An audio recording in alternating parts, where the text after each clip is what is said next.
Hi guys, we're going to do a couple more problems here with practicing our product rule for derivatives. So this time I threw in some exponentials and some trig functions so we can just make sure we wrap our brains around the product rule even if it looks a little bit messier like this. So don't let these exponentials, the e's or the trig stuff throw you off, okay? The product rule is going to be exactly the same. Again, the product rule, the way I think of it, I'm not going to use F's and G's or anything like that like a textbook would or like a lot of instructors would. All I think of with the product rule is I say derivative of the first times you keep the second, then plus, see if I can fit this on here. I'm going to keep the first times the derivative of the second. Okay, so recognizing when I have to use the product rule, when you have two things multiplied together that both involve an x, both involve a variable, okay? So this would be, I usually divide it up like this. This is my first, second, this is my second. First thing, second thing, okay? So when I go to take the derivative, dy dx, or if you just want to put y prime, that's fine as well. So I'm going to say derivative of the first. Now the derivative of e to the x is just e to the x, right? Remember that.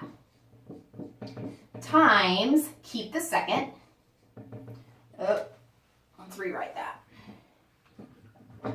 So you keep the second, just sine x, then plus keep the first times the derivative of the second. Now the derivative of sine is cosine.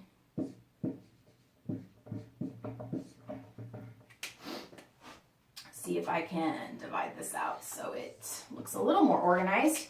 So this is a version of the derivative, okay? So all that's left to do is simplify if they want you to simplify. In this case, they've said find dy dx at x equals pi. So they give you a value to plug in for x. Go ahead and do that right now.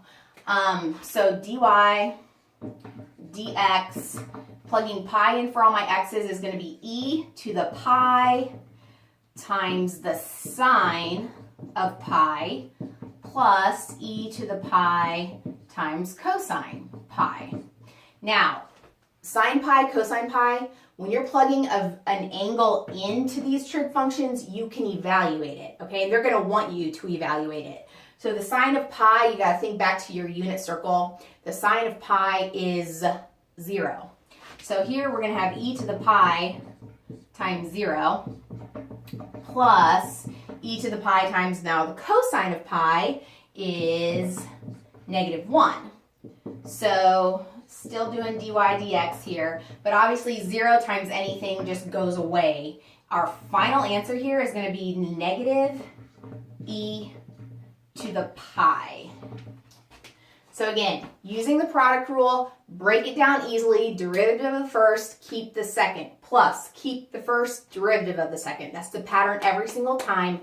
Recognizing it, using it, and then plugging in or doing whatever else they want you to do with it is next. So hopefully that helps. Again, don't let the e to the x or the trig functions throw you off. The product rule is still exactly the same. You just have to remember what these guys' derivatives are. So that's the trick. Hopefully this helps, and keep coming back. We'll keep doing these derivatives, plugging away, and getting lots of good practice. Thanks.